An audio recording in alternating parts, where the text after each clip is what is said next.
আজকে আমরা সবাই মিলে বেরিয়ে পড়ছি হাঙ্গামা করার জন্য। তার আগে দেখে নাও আমি সুন্দর এই ইয়ারিংটা বানিয়েছি ভোলানাথ জুয়েলার্স থেকে। ডিটেলসটা আমি স্ক্রিনের উপর দিয়ে দিলাম, তোমরা চাইলে কন্ট্যাক্ট করে দিতে পারো। যেহেতু এটা আমার কাস্টমাইজ, ওই কারণে ইয়ারিং সম্পর্কে কোনো ডিটেলসই আমি দিলাম না, কিন্তু এটা আমার খুব পছন্দ হয়েছে এবং ডেলি ইউজে ভীষণ কমফোর্টেবল। আর এদিকে দেখো একটা লরি পুরো ভর্তি করে আমাদের জন্য ওয়েট করছে প্রায় 1 ঘন্টা ধরে।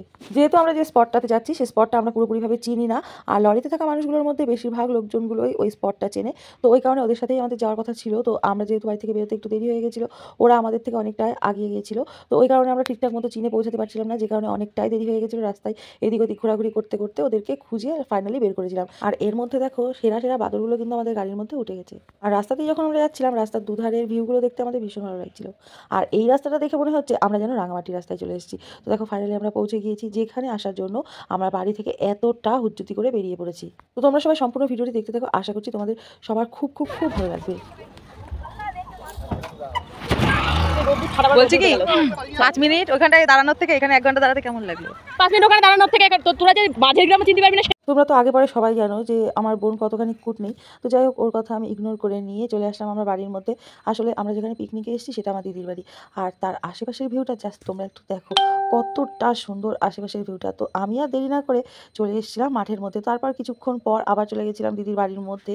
তো এখানে দেখছিলাম দিদির ছেলে কত সুন্দরভাবে ডেকোরেশন করেছে, ক্রিসমাস ট্রি দিয়ে সাজিয়েছে। আর এদিকে দেখো দিদি সবার জন্য চা বানিয়ে দিচ্ছিল। যেহেতু আমি চা খুব বেশি পছন্দ করি না, একটু সেলফি একটু পোজ নেওয়ার জন্য চাটা নিলাম। তো যাই হোক, চাটা ফাইনালি খেয়েও নিলাম। তারপর দেখো আমি ওদের বাড়ি থেকে বাইরে চলে আসলাম। আর এদিকে এতটাই রোদ্দুর, আমি ঠিকঠাক মতো তাকাতেই পাচ্ছি না। তার মধ্যে বাচ্চারা তো খেলা এমনভাবে শুরু করে দিয়েছে, মনে হচ্ছে ওরা যেন শুধুমাত্র এখানে খেলার জন্য এসছে। এখানে যে পিকনিকে এসছি আমরা, সেটা ওরা ফিলই করতে পারছে না। ওরা ভাবছে সবাই মিলে এক জায়গায় হয়েছি মানে এখন সারা দিন ধরে খেলতে হবে, সে খাওয়া দাওয়া মাথায় থাক।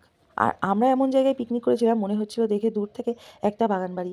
জিনিসটা দেখতে এতটা সুন্দর লাগছিল, তোমাদেরকে একটু ভেতরটা ঘুরে দেখাচ্ছি, এতটাই ভালো লাগছে দেখতে। তো দেখো এখানে সবাই মিলে কিন্তু রান্না বসিয়ে দিয়েছে, সব ছেলেরা রান্না এখানে বসিয়ে দিয়েছে। আমি এসে একটুখানি বলেছিলাম যে আমি কি হাত দেবো, একটু তোমাদের সাথে সাহায্য করব। তো সবাই মিলেই বললো যে না। তো দেখো এখানে সবাই ওরা সব কিছু গুছিয়ে নিচ্ছে। প্রথমে বললো কিছু করে দেওয়া লাগবে না, তার কিছুক্ষণ পরেই বললো এই মাছ আর মাংসটা একটু ধুয়ে দাও। তো দেখো সেই কারণে মাছ আর মাংসটা ধুয়ে দিলাম। আর এদিকে দেখো আমাদের কিন্তু রান্নাবান্না শুরু হয়ে গেছে। তো প্রথমেই পকোড়া বানিয়ে নিচ্ছে, আর এই যে সমস্ত রান্নাবান্না কিন্তু শঙ্কুদা একা হাতেই করেছে। তো দেখো এখানে সবাই মিলেই কিন্তু প্রথমে রান্নাবান্নার জন্য যোগাযান্ত্রিক করছিল, তারপর দেখছিলাম যে দাদা একা মাত্রই। আর এদিকে দেখো এই ছোট্ট একটা কুল গাছে কত কুল হয়েছে, পাতা ঠিকমতো দেখাই যাচ্ছে না। আর এরা তো কুল তুলে নিয়ে খাওয়া শুরু করে দিয়েছে। তারপর দেখো সবাই মিলে চলে এসেছি সেই মাঠে। আর এখানে ফুল রেডি করে নিয়ে যাচ্ছে, পুরো নিয়ে গিয়ে বাজারে বিক্রি করবে। আর আমরা সবাই মিলে হামলে পড়লাম এই ফুল গাছের মধ্যে। এতটা সুন্দর লাগছে যে কি বলবো, তোমরা দেখো, তোমাদের অবশ্যই ভালো লাগবে।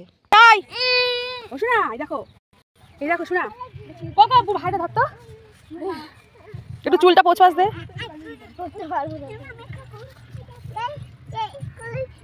আমরা এখন এই যে পিকনিকে এসেছি ফুলবাগানে। এই দেখো আমরা আজকে পিকনিকে এসেছি, লোকেশনটা জাস্ট দেখো। আর এই গোলাপটা নিয়ে নিয়েছি আমি আমার ঝগড়াটে বর্ডারে দেওয়ার জন্যে। আর এদিকে আমার দাদা ছেলের পরিস্থিতিটা দেখো, রাস্তায় যে কোনো গাড়ি দেখুক না কেন সেই গাড়িতে ওঠার জন্য এতটাই বায়না করে। শেষে পরে এখানে একটা ট্রাক্টর দেখেছে, সেখানেও উঠবে বলে এতটাই বায়না শুরু করে দিয়েছে। তো দাদাকে শেষ মুহূর্তে সেই গাড়ির মধ্যে উঠে নিয়েই বসতে হলো। তো যাই হোক, তারপর দেখো আমি আমার বরকে একটু প্রপোজ করতে যাচ্ছিলাম, লোকটা তো আমাকে মানে পুরোপুরিভাবে ইনসাল্ট করে দিল। আর এদিকে দেখো সবাই মিলে আমরা পকোড়া খাচ্ছিলাম, আর এখানে পকোড়া খেতে খেতে সবাই মিলে নাচানাচি হচ্ছিল।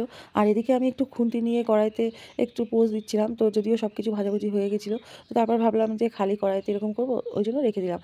আর এদিকে কলের পরিস্থিতি দেখো, মানে কলের ডানটাই নেই। আর এরপর দেখো আমরা কি বেশ একটা করার জন্য বসে আছি এখানে, যাই হোক মনে নেই। আর তারপর শুরু করে দিলাম আমরা সেই নাচানাচি।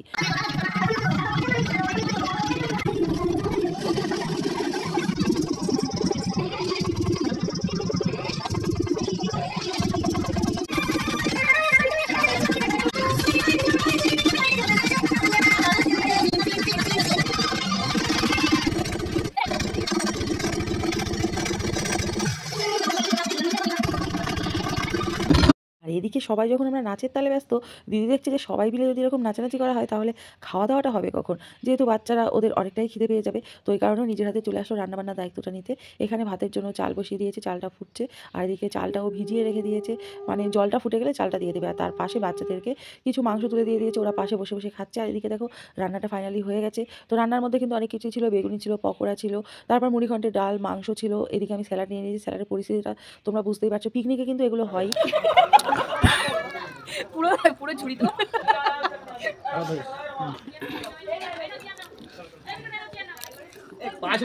পিকনিক মানে যে সব কিছু পারফেক্ট হতে হবে, সব কিছু নিয়ম মেনে চলতে হবে, এরকম কোনো মানে নেই। তো পিকনিকে সব কিছু অ্যালাউ আছে। তো এখানে একটু ভাতটা নরম হয়ে গেছে আর আমাদের খেতে খেতে অনেকটাই সন্ধ্যা হয়ে গেছিলো, এটা কোনো ব্যাপার না।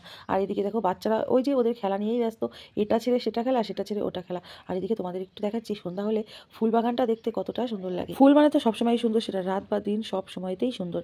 আর এখানে কালারফুল যে ফুলগুলো রয়েছে তার উপরে এরকম লাইট জ্বলছে, দেখতে বেশ সুন্দরই লাগছে।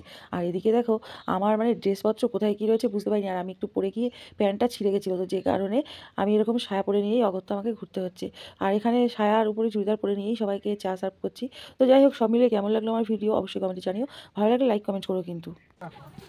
চলো চলো চলো চলো গাড়ি চালাও। জুতো কোথায়?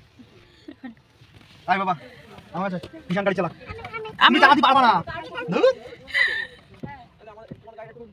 আর এদিকে ছোট্ট পুচকিটার অবস্থা দেখো, নিজে পায় না হাতে পায়ে, হাঁটা চলায় ঠিকঠাক মতো করতে পারে না, ওনাকে আমাদের গাড়ি চালিয়ে বাড়ি পর্যন্ত নিয়ে আসবে।